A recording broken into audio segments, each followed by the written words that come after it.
सब बैठ जाइए, आप लोग बैठिए जरा, चार पांच बाद में आपकी तरफ से सामने बैठ जाइए सभी। बैठिए बैठिए। देखिए सभी साथी भाई, सब ले आए उधर से। देखिए जो ये देखने वाले हैं ये भाई लोग भी यहाँ आए, अपने चिंता में साथ में जाइए। अब अपने साथ बैठ जाइए, ये ड्रामा जो है ये घरों का जागृत बैठ जाइए, बैठ जाइए। इन लोगों के कहा जागृत हुए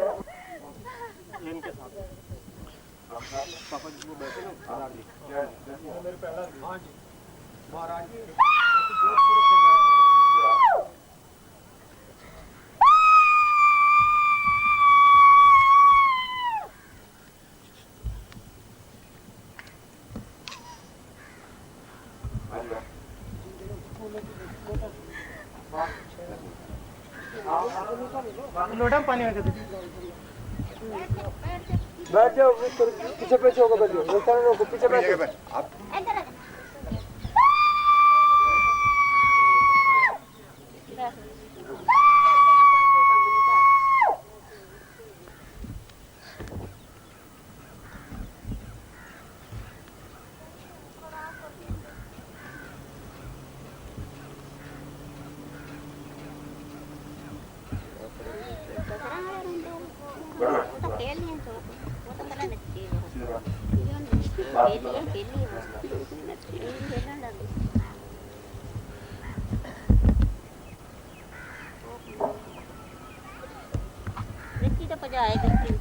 आप हो गई कुछ सीख दिया।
आज के इस महत्वपूर्ण दिवस पर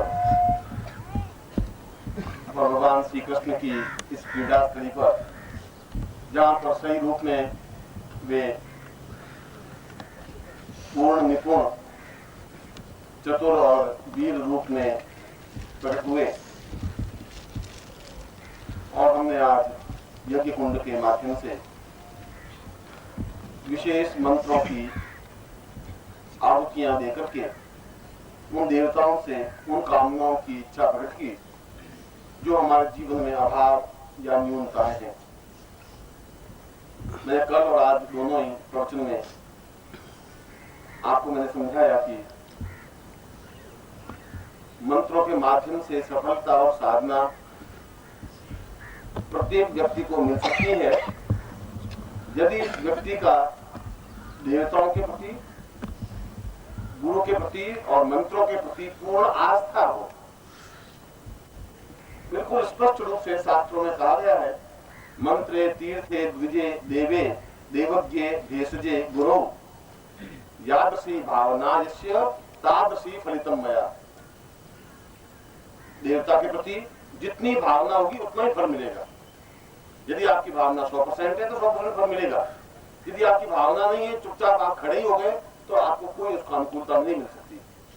ठीक उसी प्रकार से मंत्रों के प्रति, तीर्थ के प्रति भी यदि आपकी भावना है, यदि आप जाए हरिद्वार में और जाके स्नान करें तो बड़ा पवित्र स्थान है और बड़ी गंगा नदी बड़ी पवित्र है, और यदि आपकी भावना नहीं है तो वहां के लोग उसमें मल विसर्जन करते टट्टी जाते हैं, उसमें उनकी भावना है नहीं गंगा के प्रति, और हम जाके स्नान करते हैं, मन में प्रफुल्लता होती है, हम पवित्र होते हैं। भावनाओं की बात, साधना में सफलता या नहीं सफलता नहीं मिलने के पीछे आपकी भावना की न्यूनता हो सकती है। उसमें आप किसी XYZ को दोष देना व्यर्थ है।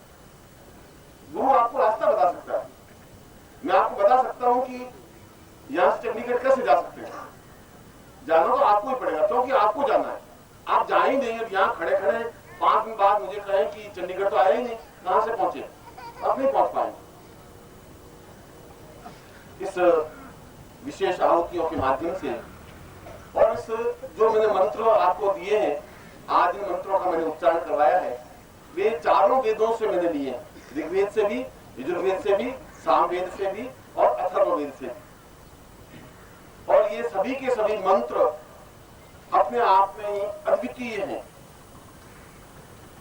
स्वयं श्रीमद् भागवत के रचयिता वेदव्यास ने इन मंत्रों के बारे में श्लोक में अत्यंत श्रेष्ठ तरीके से कहा गया है कि कलयुग में जो व्यक्ति नित्य इन मंत्रों के माध्यम से कल्प करे, कल्प का मतलब है 30 दिन तक कोई कार्य करने की क्रिया को कल्प कहते हैं। जैसे गंगा कल्प कहते हैं, 30 दिन तक गंगा के किनारे रहे, गंगा का जल सेवन करे, तीर्थों और उनकी पूजा करे और केवल भागवत कथा या देवताओं की कथा ही सुने, किसी प्रकार के छल प्रपंच में या गृह कार्य में नहीं लगे, उसको कल्प कहते हैं, गंगा कल्प कहते हैं। ठीक उसी प्रकार से बनारस में जाकर के काशी कल्प करते हैं और इसी प्रकार से कल्प शब्द उस भागवत में भी दिया है। इन मंत्रों के माध्यम से 30 दिनों तक यदि रोज घी की आहुति दे, अपने घर में कोई पात्र बना दे, तांबे का पात्र बना दे या कि कुंड बना दे छोटा सा, और उसमें छोटी सी लकड़ियां काट करके पहले से रखे, लकड़ियां जला दे और रोज 30 आहुतियां दे, केवल 30 दिन 30 डेज, तो अद्वितीय सफलताएं प्राप्त होती हैं। मैंने आपको पहले बता दिया कि मंत्र तीर्थे द्विजे देवे देवज्ञे बेसजे गुरु याद श्री भावना, ये पहले समझा दिया। यदि आपकी भावना ही नहीं कि लकड़ियां जलाने से क्या होगा, तो मैं आपको कुछ समझा नहीं सकता। उसको तो कोई दुनिया विदा का भगवान श्री कृष्ण भी नहीं समझा सकता। इसलिए अब इस मंत्रों को हम किस प्रकार से रोज कैसे उच्चारण करेंगे, क्योंकि वेदों का तो ज्ञान नहीं है और वेदों का ज्ञान भी है, शुद्ध से उच्चारण नहीं। तो आज के विज्ञान के युग में टेप रिकॉर्डर है, आप उस टेप को लगा दें और उनकी आहुतियां दे सके, एक ही बात। अभी भी टैप ही तो हुआ, मंत्र तो मैंने बोले, आपने आहुतियां दी है, अभी भी टैप ही तो हुआ। अभी आप कौन से मंत्र बोले, अभी वही बात है। ये मानवीय टैप है, वह वैज्ञानिक टैप। इसलिए उसी प्रकार से शुद्ध मंत्रों को सुन करके आप आहुतियां दें नित्य 30 दिन, वह चाहे कल से शुरू कर दें, परसों शुरू कर दें, माघ में कर दें, माघ महीने में कर दें, कभी कर दें और फिर पूर्णता के साथ आरती करें। तो आज का जो कुछ टैप हुआ है वो अपने आप में अनुकूल टैप हुआ है, उसमें सारी चीजें समाहित हो गई हैं। मंत्र भी समाहित हो गए, उनकी आहुतियां समाहित हो गई हैं, फिर आरती समाहित हो गई है। और जिस प्रकार से हम विसर्जन, अपने प्राणों का जब विसर्जन करते हैं, अपने प्राणों को, कीर्तन का मतलब ही यही है। कीर्तन शब्द बना है, जहां तन का कोई होश नहीं रहे उसको कीर्तन कहते हैं। जब तन का, शरीर का ज्ञान है तो हम कीर्तन कर नहीं सकते। हम देख रहे हैं कि हम खड़े हैं और नारायण की धुन बोले या भगवान श्री कृष्ण की धुन बोले तो कीर्तन नहीं कहला सकता। यह तो केवल बुद्धि का चिंतन कहला सकता है। उसको ध्यान रहता है कि मैं बैठूं तो नहीं बैठूं, कि यहाँ पास में कौन खड़ा है, फिर जय जगदम्बा जय जगदम्बा करते रहते, देखते रहते हैं, इधर देखते रहते हैं, कीर्तन है। जहाँ तन का ज्ञान रहता है वो कीर्तन हो ही नहीं सकता। या तन का जब ज्ञान नहीं तो उसको यही पता नहीं मैं नाच रही हूँ कि नाच रहा हूँ, कि बैठ रहा हूँ, दौड़ रहा हूँ, कूद रहा हूँ, उसको कुछ ज्ञान नहीं रहता। और बाकी लोग सोचते हैं कि क्या हो गया,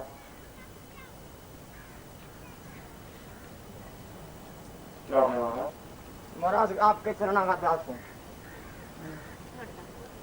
अच्छा किया।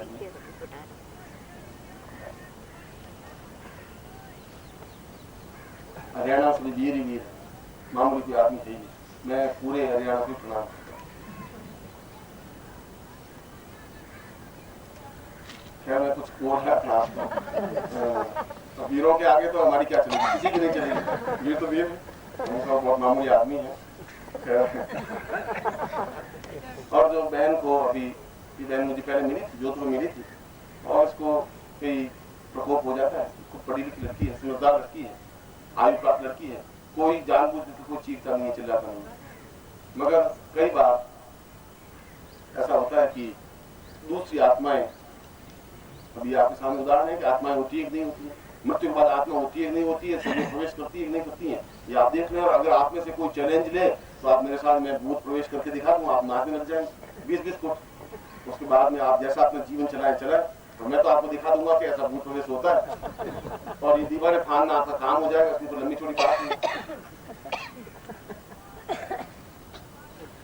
मेरे कहने का तात्पर्य है कि ये सारी चीजें हैं, उन चीजों को हम सही ढंग से समझ सकें। मंत्र भी है, आयुर्वेद भी है, ज्ञान भी है, गुरु भी है, पति भी है, पत्नी भी है, सब कुछ है, हम उनको समझे ही नहीं। और इस कलयुग में तो ये स्वाभाविक है कि व्यक्ति इस प्रकार का चिंतन नहीं कर पाएगा। मैं सोचता हूं कि आप में से अधिकांश साधकों को चाहिए कि आगे के जीवन में इस प्रकार के मंत्रों का संग्रह अपने घर में रखें और उन मंत्रों को आप ऊंचे से ऊंचे जो वेद जानने वाले उनके सामने टैप करके सुना दीजिए। वे इस प्रकार की ध्वनि का उच्चारण आपके सामने नहीं कर सकते, ये मैं आपके सामने रख देता हूँ बात। आप पूरे भारत में घूम जाइए, आपकी बात तो टैप है।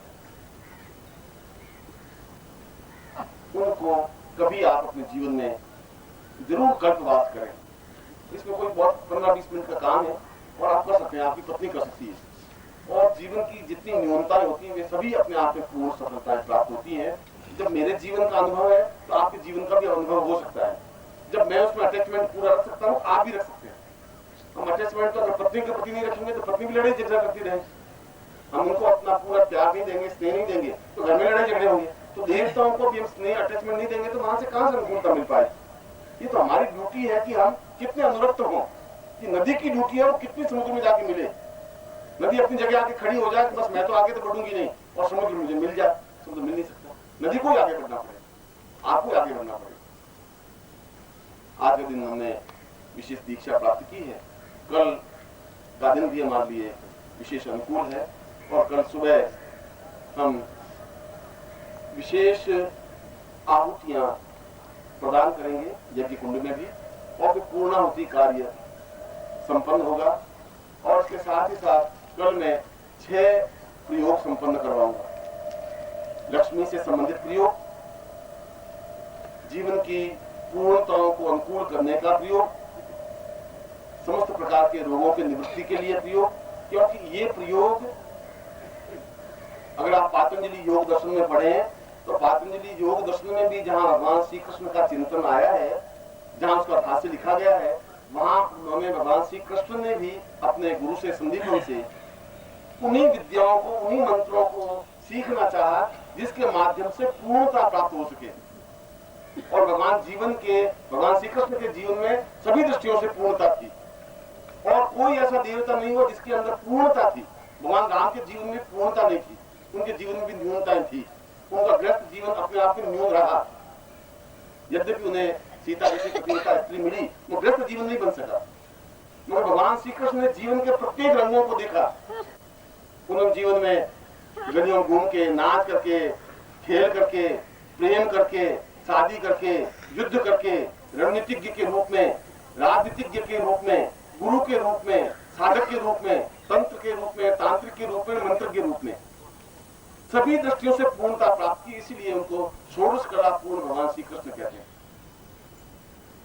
और उन्होंने भी मथुरा, द्वारिका, वृंदावन और फिर कुरुक्षेत्र, हस्तिनापुर, उन सारे स्थानों को, उन स्थानों पर जहां उनके और उज्जैन में जाकर शिक्षा प्राप्त की।